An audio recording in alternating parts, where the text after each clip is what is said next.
No, that's not Point Pelee. Point Pelee is the other direction.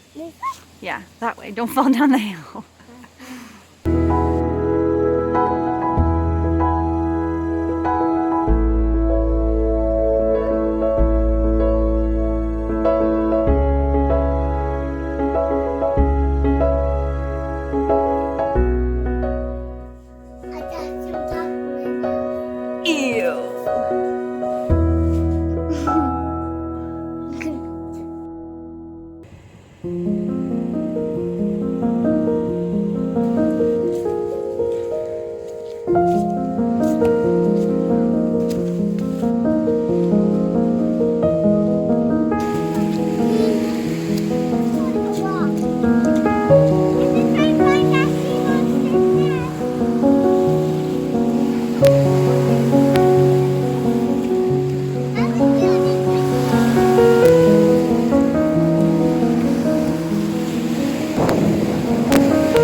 That's good.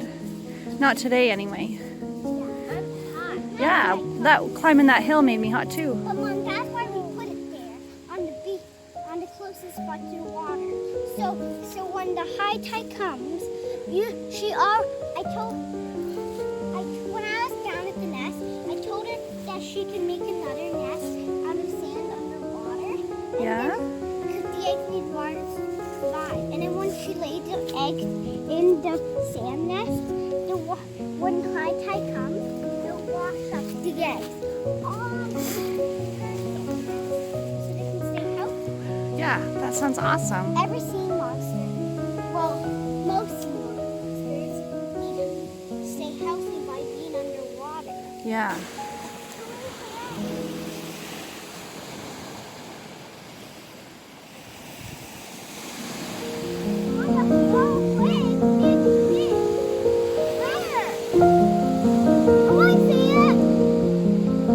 You see the sea monster?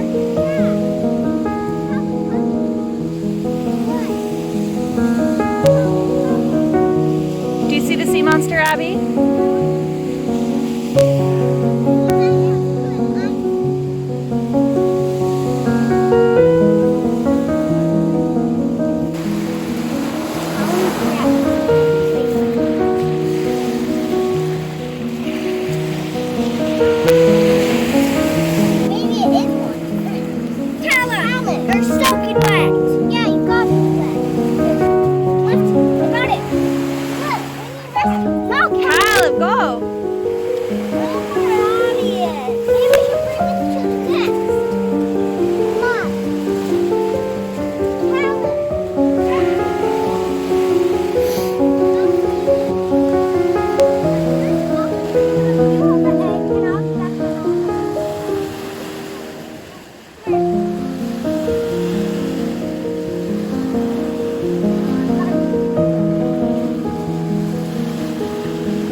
So what have you got there, Hannah? Well, we Yeah, an egg for what? From a sea monster? Well, from the Lake Monster. That's amazing. So you're putting a nice nest for it? There is a bug in your hair. You want me to get it? Yeah. Yeah, good work, Bethany. It was a setup. Help! Go somewhere else. Ryan. What if I make this you hold?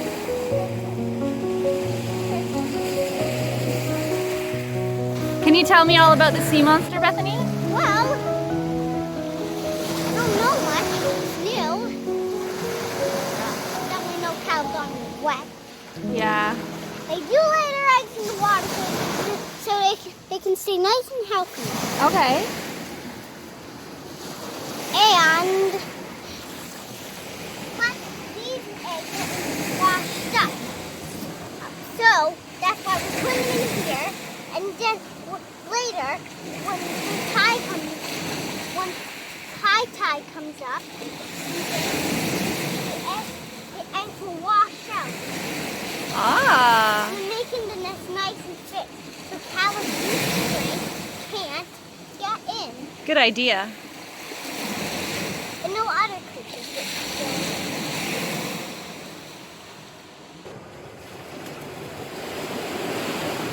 So this stick bug got stepped on. See, his butt is damaged. But do you see it's a bug? It looks like a stick. Yeah, it does. Wait, is it still alive? Yeah, it's still alive. Bethany! That's cool. How's it still moving on it? I guess it doesn't need its butt.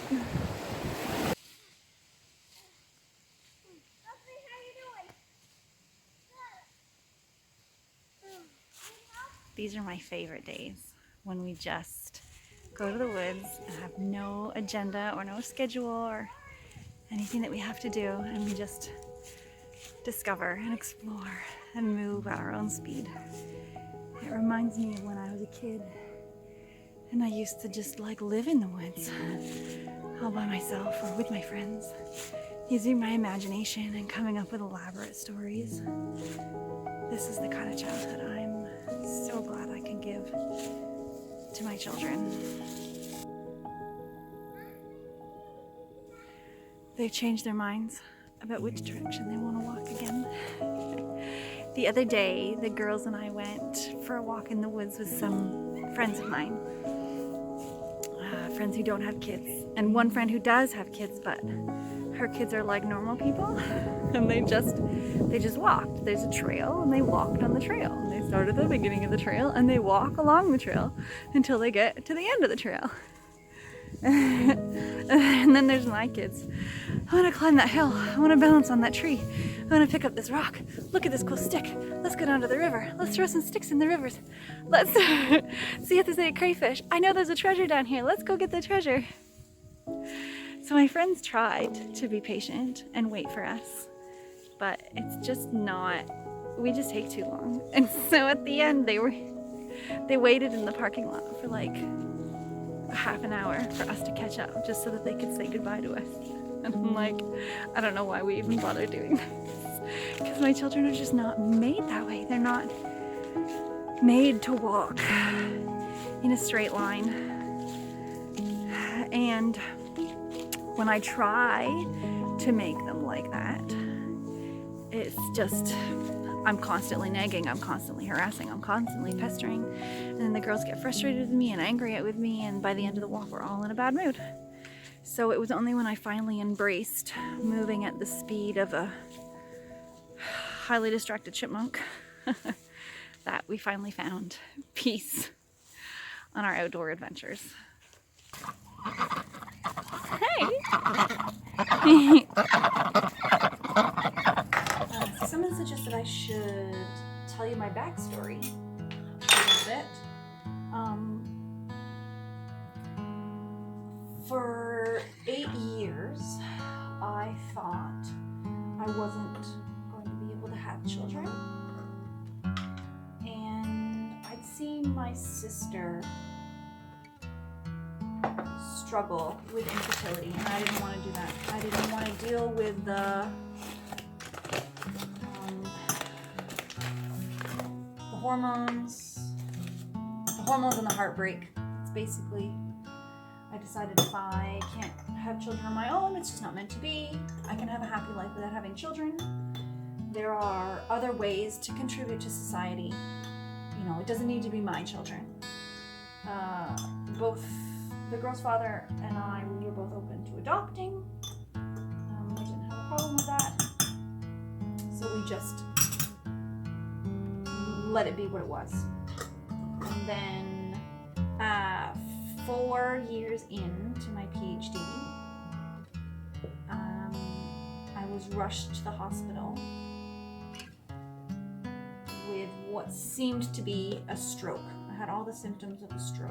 And in the hospital, they did a pregnancy test, and it turned out I was 3 months pregnant, but I didn't realize it because the medication I was on mimicked pregnancy. And it was the pregnancy combined with the medication that caused the symptoms of the stroke. It turned out to be a rare type of migraine called a hemiplegic migraine. So, I just gotta count. 2, 3. I'm making breadsticks again, the same breadsticks that I made on Friday when Abby had her multiple meltdowns. Thankfully, I'm doing them by myself this time, so it should be less stressful. Anyways, so I found out I was 3 months pregnant. It was a really big shock after 8 years of thinking we couldn't have children, to suddenly finding out we were 3 months pregnant. It was very exciting. Everyone was thrilled for us. Bethany was born at home.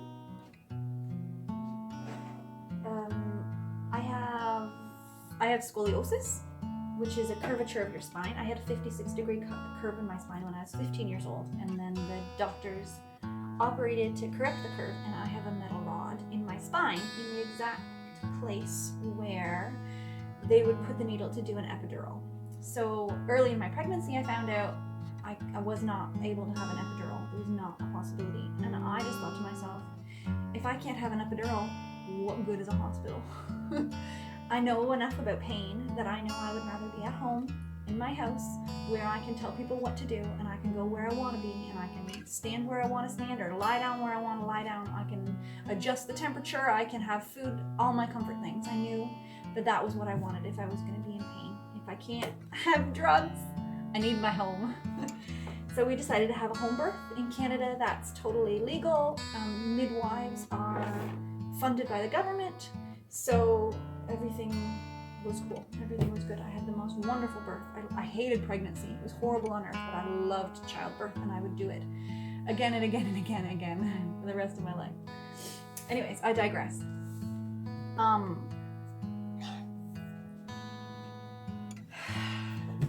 So after 8 years of thinking that we couldn't have children, now I was 4 years into a PhD with a child and a lot of medical problems of my own. And I knew that I couldn't do all three. I knew that I couldn't be a good mom. I couldn't do a good PhD and take care of my health. I couldn't do all of that at the same time. Something had to go. So it was a pretty easy decision. PhD out. And then I had to figure out how I was going to make some money. So I decided to run a home daycare. I'd been doing childcare for years. During my PhD, I had 3 different families that I babysat for regularly. A little boy that I took care of every morning, and I drove him to school. I had twin babies that I took care of, and then 2 other boys that I had been taking care of for years. So childcare was something I was comfortable with, and I knew I could do it, and so I opened a home daycare. When Bethany was 9 months old, I opened a home daycare, and I ran that home daycare for 5 years, and I loved it. But as I mentioned previously, I think I have anxiety that is triggered by children, so it wasn't really the best job in that way. I mean, I was good at it, but it was killing me, both mentally and physically. It was really destructive. So on Bethany's 5th birthday, we closed the daycare, we sold our house, and we moved to the country. How's it going? Huh? How's the egg? It's a rock. It's a rock. It is a rock. But it's gonna hatch, right? No. It's not gonna hatch. Because it's a rock. Now I'm filming. Wanna say hi? No. Oh. Making bread is a lot more peaceful today than it was the last time I made bread. There we go. So we can let that sit for 10 minutes and then we'll roll it out.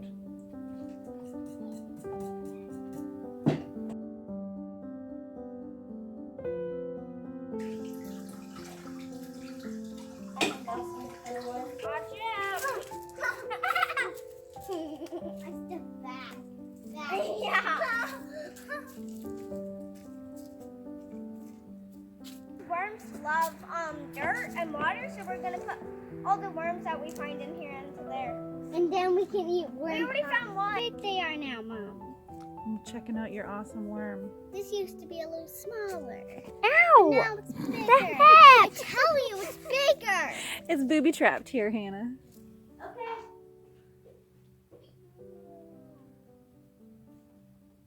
Mom, Yeah? the paint just keeps traveling. And I want to paint green, and I can't. Because the paint just keeps going. Oh, is it runny? Yeah. Oh, is it wet in any way? Is your paintbrush wet? No. Because sometimes if it's wet, it'll do that. But you can always paint over the gray with your green. Yeah, but it needs to be dry. Yeah. To do that. See? Yeah, that's okay. Bethany, breathe, baby. Breathe, baby. Breathe, baby. It's hard to solve problems when you're crying, right? When you're having a panic attack. But how do I do it? I have to wait for it to be dry. Yeah, that's okay. We can Could do this we in at stages. least- We don't have to do it all today, do we? I have an idea. What? How about we use tape and then tape over it and tape over it and then paint green on the tape. Yeah, that's a good idea. Although this paint will dry pretty quickly. Wood. Yeah. If you don't put it on too thick, it'll dry pretty quickly. Because it'll take a while to paint all of this, right? So you can do the gray, and then you can take a break from it while you paint some of the other things. I'm just flinging paint everywhere. Yeah, you fling paint all over all you want, honey. I'm painting the bottom. Here, Bethany. Here's a light shade of pink. And orange. You want it orange? Yeah, we can use to paint stuff like Sammy. Don't go where the yellow mark is.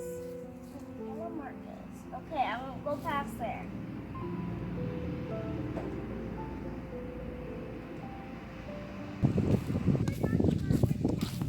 Here's the cat. Come on, you're laughing now. You're a runner.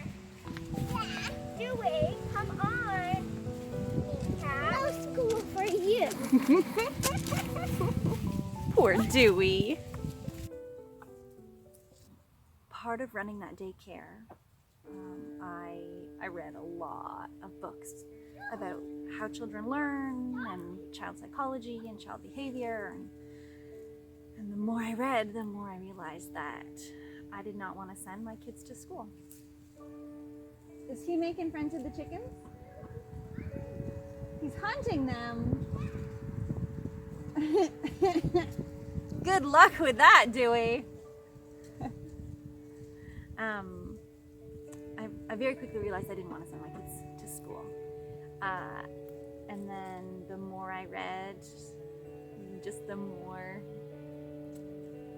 I rejected everything that everyone believes about school. Like this idea that there's a set body of knowledge that every child needs to learn in order to be successful in life. I don't buy it. The socialization that you get in school, I don't buy it.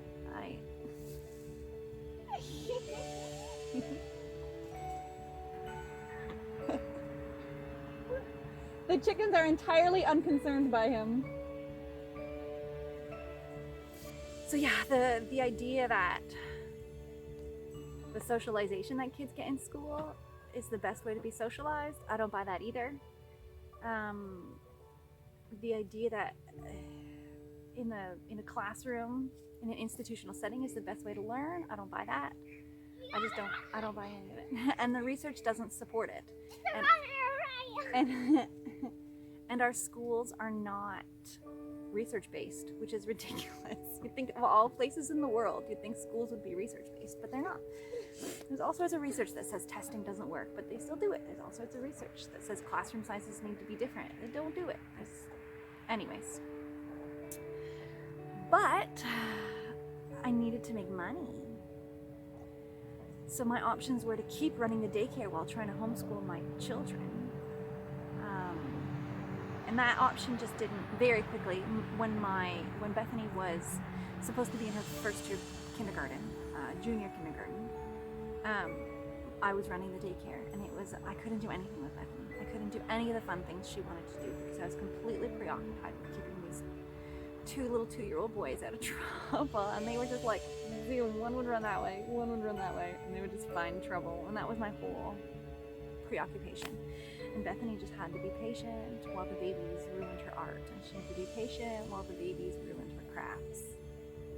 So it was very clear that I could not homeschool and run a daycare at the same time. I really, really wanted for a long time to transition the daycare into homeschool, to convince other people to pay me to homeschool their children. I didn't think I was going to be able to do that, especially not unschooling, because it's such an out there concept. Most people aren't really familiar with it, and they're not really comfortable with it. So I sort of gave up on the idea of the homeschool. I made my website and everything, and but then when we closed the daycare, we sold our house, we moved to the country, I gave up on the idea of the homeschool because I thought, no one in a small town, I'm not going to find people in a small town that want to pay me to homeschool their kids.